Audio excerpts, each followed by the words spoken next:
வணக்கம், வாழ்க வளமுடன். நக்சன் யூடியூப் சேனல் நேயர்கள் அனைவர்களுக்கும் என் வணக்கத்தையும் வாழ்த்துக்களையும் நன்றியும் தெரிவித்துக் கொள்கிறேன். நான் உங்கள் கேரளா குரு மணிகண்டன், ஜோதிடர், ஆசிரியர், பாலக்காடு. அப்போ இந்த கடகராசியுடைய சூழ்நிலைகள் இந்த வருகிற ஏப்ரல் மாதத்துல வந்து செயல்பாட்டு பார்ப்போம். ஓம் ஹங்கும் மகா கணபதே நமக. ஓம் ஹங்கும் மகா கணபதே நமக. ஓம் அமங்கும் மகா கணபதே நமக. ஓம் நவகோள்கள் நற்துணையாக, உபகோள்கள் உற்ற துணையாக, அதிதேவதைகள் ஆசீர்வாதம் செய்ய எல்லாருக்கும் எல்லா நலமும் பலமும் கிடைக்கட்டும், மகிழ்ச்சி நிறைவாகட்டும்னு சொல்லி கடகம் ராசிக்கு இந்த மாதம் பாத்தீங்கன்னா நாயகர்களாக வரக்கூடியவர்கள் யார் அப்படின்னு பாத்தீங்கன்னா செவ்வாய் பகவானும் சுக்கிர பகவானும் இந்த மாத நாயகர்களாக வரார்கள். அப்போ இந்த செவ்வாய் பகவானும் சுக்கிர பகவானும் இந்த கடகராசிக்கு இப்ப எந்த பாவகத்தை வந்து செயல்படுத்த போறாங்க அப்படின்னு பாத்தீங்கன்னா 9ஆம் பாவகத்தையும் 10ஆம் பாவகத்தையும் செயல்படுத்த போறாங்க. அப்ப இது ஒரு 9, 10ங்கிறது வந்து பாத்தீங்கன்னா ஒரு தர்ம கர்மாதிபதி யோகங்கிற மாதிரி. அப்போ இந்த 9ஆம் இடத்தையும் 10ஆம் இடத்தையும் செயல்படுத்தக்கூடிய அமைப்புல இருக்கிறப்போ இந்த யோகம் செயல்படுமா இல்ல கர்மம் செயல்படுமா அப்படிங்கிறது தான் வந்து இந்த மாதத்துடைய ஆரம்பமா இருக்க போகுது.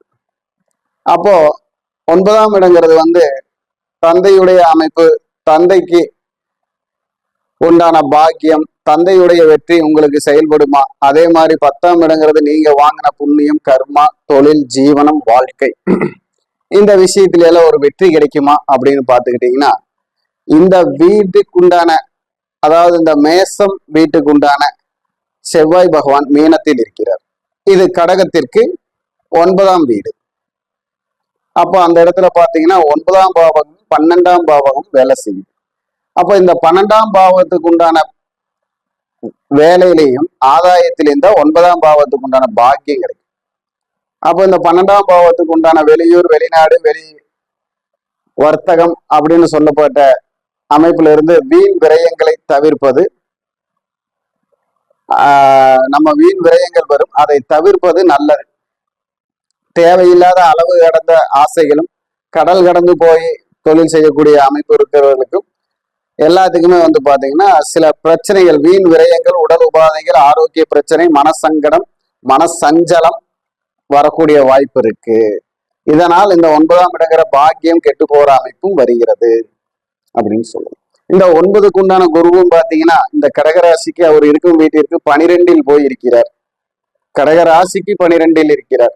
அப்ப இந்த 12ஆம் இடத்துடைய ஒரு அமைப்புன்னு சொன்னா நல்ல பாதிப்பை தரக்கூடிய, அப்ப இந்த பாதிப்புனா அயன சயன போகம் அப்படிங்கிற குடும்ப உறவுகளில் இருந்து ஏதாவது ஒரு பிரிவை கொடுப்பது, தொழில் மாற்றம், இடமாற்றம், வீடு மாற்றத்தை கொடுப்பது, வீட்டினால் டாக்குமெண்ட் அப்படின்னு பத்திர வகைகளில் உள்ள பிரச்சனை கொடுப்பது, கையெழுத்து போட்ட நண்பர்களால் ஏதாவது ஒரு பிரச்சனைகள் வருவது, இதையெல்லாம் சமாளிச்சு வரக்கூடிய மாதமாக இந்த மாதம் இருக்கு.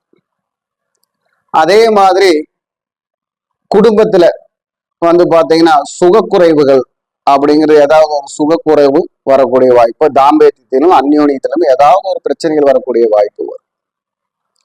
அப்போ இந்த 4ஆம் இடம்னு சொல்லக்கூடிய அமைப்புக்கு பாத்துக்கிட்டீங்கன்னா பொதுவா சந்திரன்கிறது காலச்சக்கரத்துக்கு நமக்கு வந்து 4ஆம் இடம்.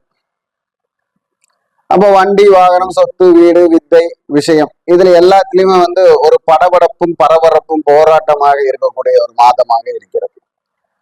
அப்போ இதுல வந்து நம்ம வந்து பாத்தீங்கன்னா நல்ல ஆழ்ந்த சிந்தனையோட, நல்ல ஒரு ஆலோசனை தரக்கூடிய நண்பர்களோட இருந்து நல்ல ஒரு ஆலோசனையை வாங்கி அதுக்கு தகுந்த மாதிரி செயல்பட்டால் நம்ம தவறு நடக்காமல் பார்த்து கொள்ளலாம். அப்போ நமக்கு ஒரு வெற்றி வரணும் அப்படின்னா நாம வந்து நம்முடைய சூழ்நிலையில வந்து கரெக்டா யூகிச்சுக்கணும், கேதர் பண்ணிக்கணும். அப்போ அதுக்கு தகுந்த மாதிரி செயல்பட்ட நம்ம வந்து தப்பிச்சுக்கலாம் அப்படின்னு.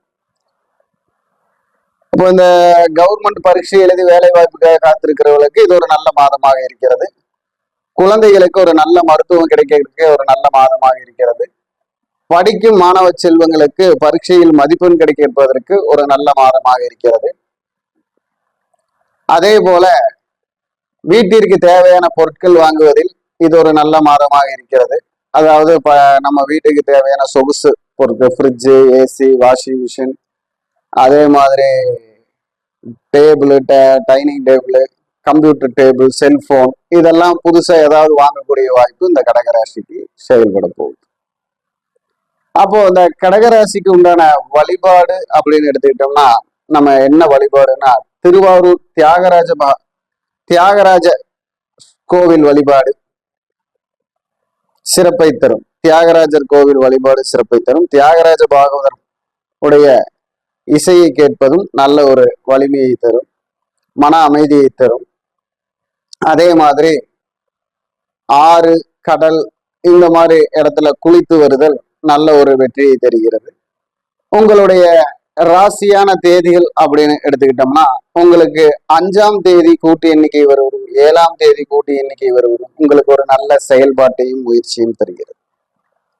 இளம் மஞ்சள் நிறமும் வெள்ளை நிறமும் உங்களுக்கு ஒரு நல்ல நிறங்களாக இருந்து வெற்றி தரக்கூடிய அமைப்பில் இருக்கிறது. உங்களுடைய தானம்னு சொன்னோம்னா, உங்களுக்கு என்ன மாதிரி தானம் பண்ணலாம்? பொறி உருண்டை தானம் செய்வது உங்களுடைய மனப்பொரிச்சலை மாற்றும். இந்த மாதிரி எல்லாம் ஒவ்வொரு முயற்சியும் பண்ணி உங்களுடைய இந்த மாதத்தை வெற்றியான மாதமாக மாற்றிக்கொள்ள